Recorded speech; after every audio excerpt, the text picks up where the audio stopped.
My wife was behind the wheel on our way to a family gathering when I felt a cold dread wash over me. I leaned over and whispered, "We need to turn around. Now." She shot me a confused look. "What? Why?" I just said, "Please, Sarah, just trust me." She did, and that decision saved our future. When I finally uncovered the reason for my panic, my perception of my own parents was shattered forever. The trip was supposed to be completely unremarkable. We'd get an early start, with a thermos of coffee for us and enough snacks in the back to sedate a small army.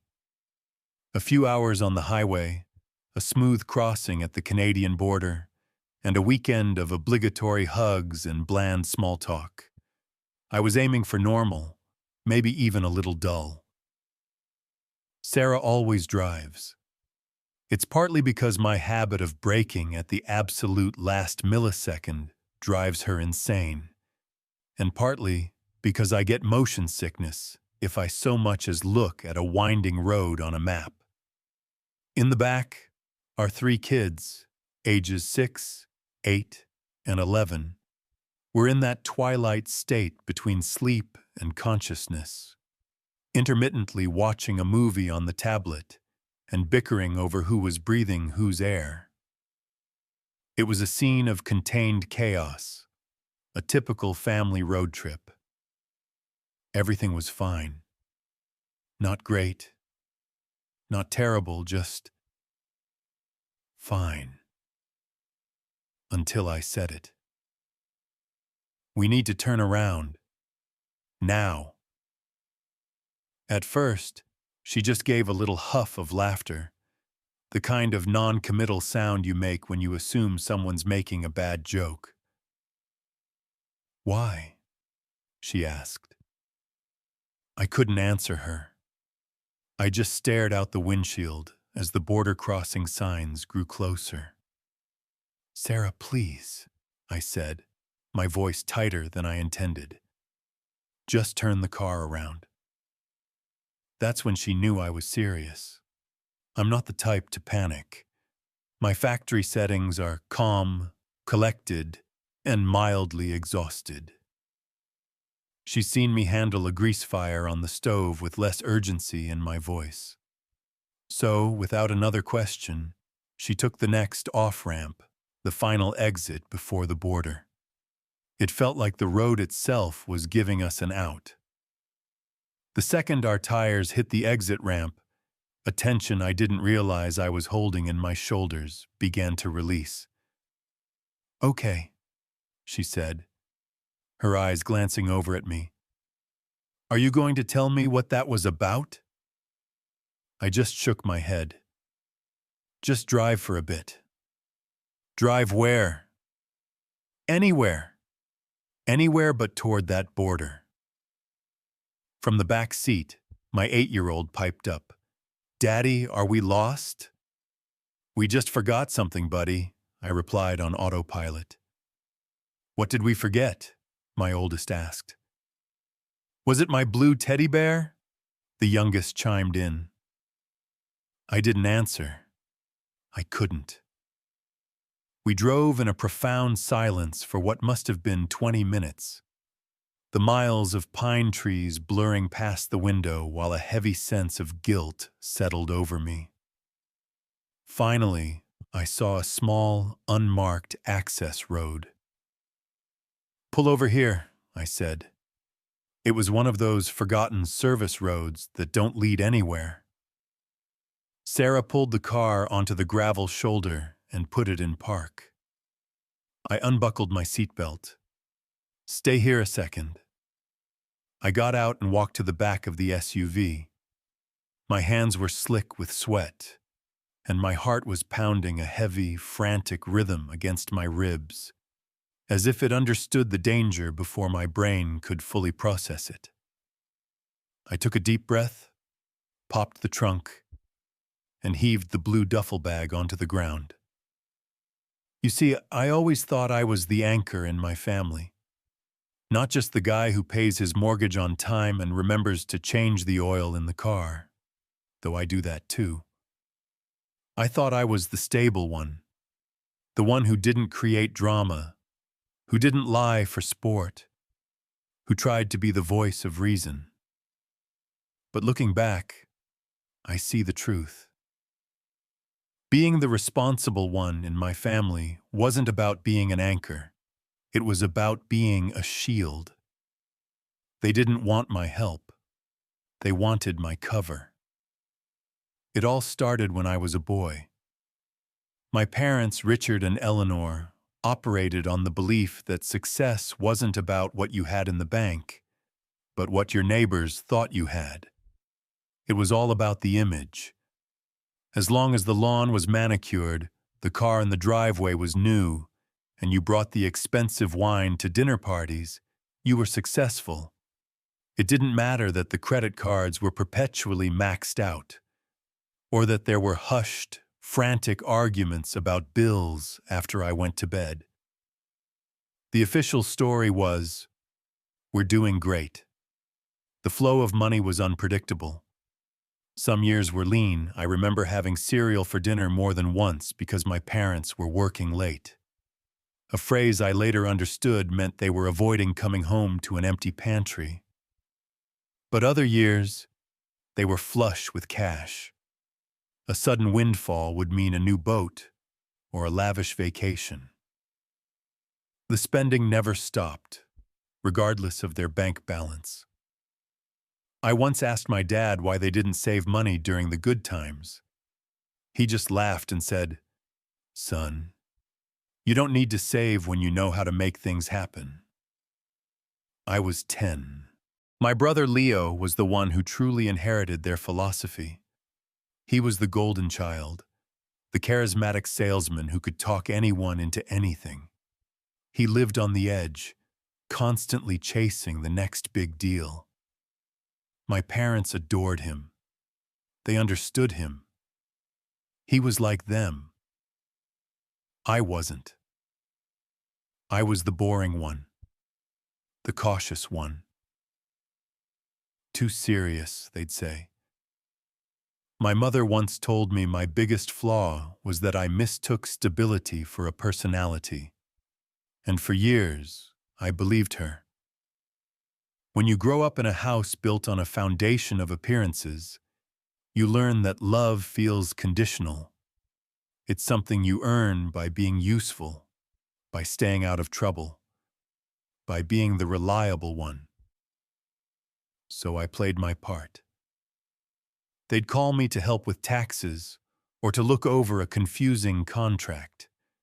When my brother Leo's latest venture went bust and he needed money to bridge the gap, I'd help. Just enough to keep the ship from sinking. Just enough to not be the villain who said no. Even when their requests were unreasonable, even when they framed my hesitation as a personal failing, I gave in.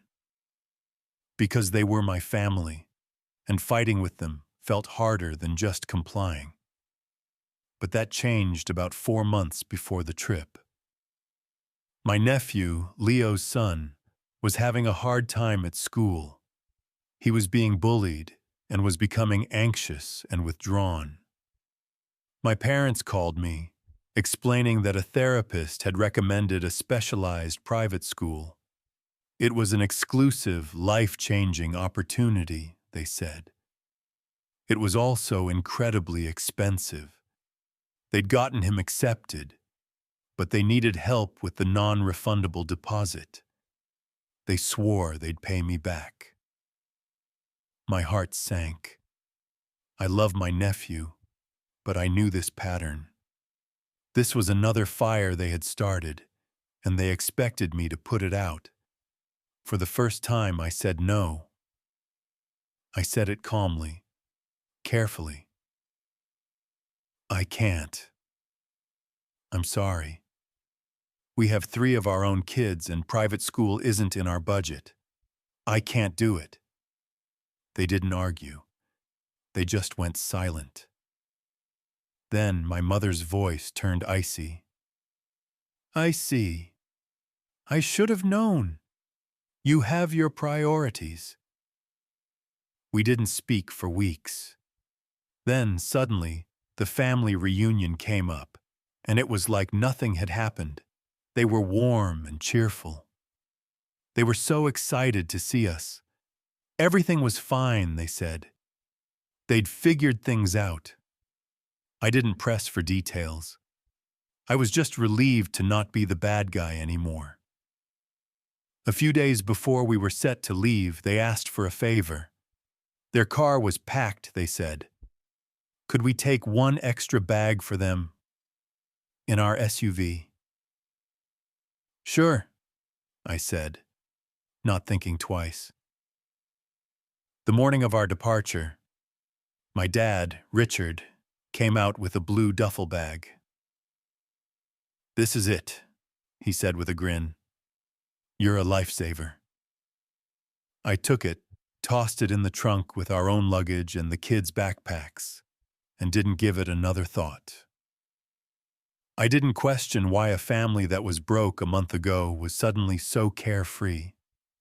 They waved as we pulled out of the driveway, smiling like they didn't have a worry in the world. And a small part of me thought, that's strange. They seem almost too happy.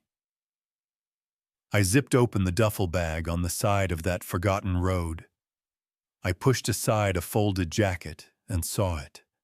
Tucked inside a small travel case, sealed in thick plastic, were dozens of small, neatly wrapped packets. My breath caught in my throat. It wasn't medicine. It wasn't anything legal. It was the kind of thing that comes with flashing lights, prison sentences, and ruined lives. The world seemed to stop. Fear hadn't arrived yet. What I felt was a slow, crushing certainty, like the ground giving way beneath my feet. I didn't have to say a word. I just zipped the bag shut. The silence said everything. Sarah had gotten out of the car and was standing a few feet away. Alex, what is it? I couldn't look at her. They put it in our car, I said, my voice barely a whisper. They put it in our car, I repeated, the reality of it hitting me like a physical blow. With the kids. I looked up at the sky. It was a perfect, brilliant blue. The kind of beautiful day that felt like a mockery. How did you know? Sarah asked, her voice soft. I finally met her eyes. When they gave me the bag, I said, the look on their faces, it was relief. Pure relief, like they'd just passed off a huge burden. I couldn't place it then, but sitting in the car, getting closer to the border, it just clicked. I didn't know, but I knew. I walked back to the driver's side, got in, and for a moment, just sat there, my hands shaking. Then I started the engine and drove.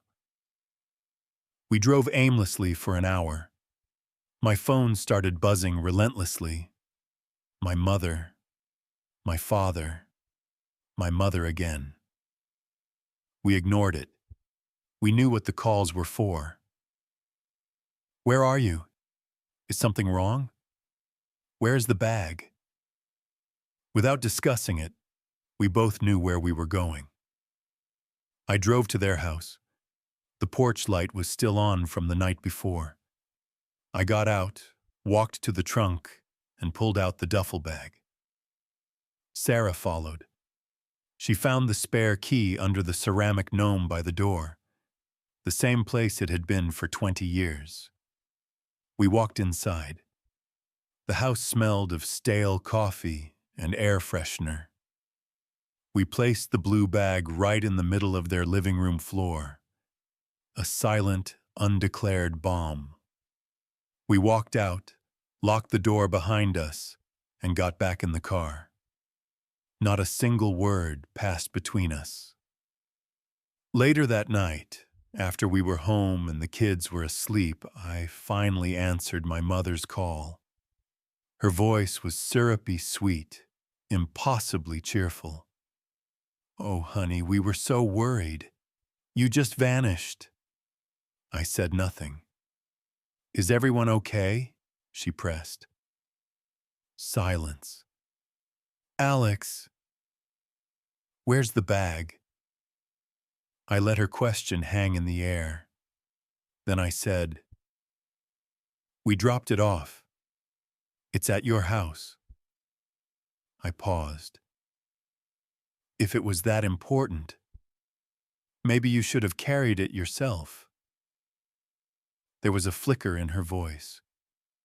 A tiny, almost imperceptible catch that told me she knew that I knew. She didn't respond. "We're done with it," I said. "Don't call again." I hung up and I thought that would be the end. But they showed up at our house 3 days later. I saw them through the peephole and stepped outside, closing the door firmly behind me.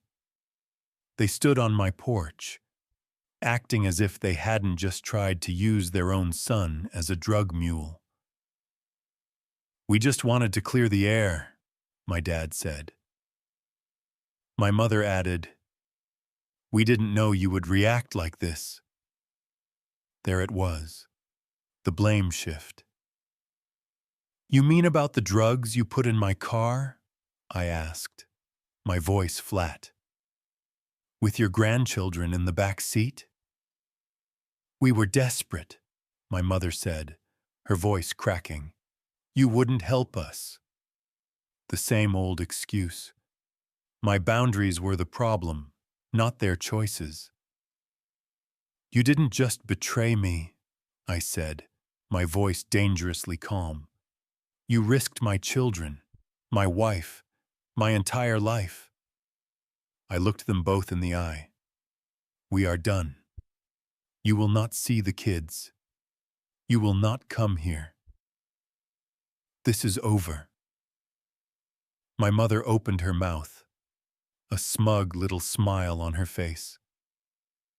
"Oh, Alex," she said, "you'll come around. You always do." I turned around, walked back inside, and locked the door. For the first time in my life, I knew she was wrong. The next day, I went to pick up the kids from school. They weren't there. My stomach plummeted. The teacher smiled brightly. "Oh, your parents already got them. They said you sent them." I don't remember the drive to their house. I just remember the blinding rage. I walked in to find what looked like a toy store had exploded in their living room. My kids were ecstatic, surrounded by expensive new toys, hyped up on cake and soda. My parents were playing the part of doting grandparents. This wasn't love. This was a hostile takeover. It was emotional bribery. I stood there realizing they would stop at nothing. "We're leaving," I said, my voice like ice. The kids started to protest. "Now!" As we walked out the door, my mother called after me, her voice sickeningly sweet. "They'll miss us, you know. They'll want to come back." That night, I looked at Sarah. "We have to leave." She didn't even ask why. "I want them nowhere near our kids. Ever." She nodded. "My company has that opening in Oregon. My parents are there." "Let's take it," I said. It wasn't a question. It was a statement. We were burning the bridge and salting the earth. A few months later, we were in Oregon. New state, new life. We had blocked their numbers and told no one our new address. We didn't disappear. We escaped. About 6 months into our new life, an email from my brother Leo landed in my inbox. Subject: Emergency. My hands trembled as I opened it. It was a frantic, rambling message. My parents had been arrested. They'd tried to do the smuggling run themselves this time. No decoys, no scapegoats, and they got caught. The email ended with a desperate plea. They need money for a lawyer, Alex. You have to help. We're family. I read that last line over and over. Then I hit reply. I typed just 7 words. I already showed up for them once. I hit send. Word eventually trickled back to me through a cousin. They took a plea deal, 4 years each. Enough time to think about what they'd done, though I doubt they will. We have a good life here. It's quiet. It's safe. It's ours. The part of me that used to live in constant fear of their next manufactured crisis is finally silent. I don't regret the boundary I drew, not for a second. But I'll put it to you. Did I go too far or not far enough? Let me know your thoughts in the comments. And if you're new to the channel, make sure you subscribe.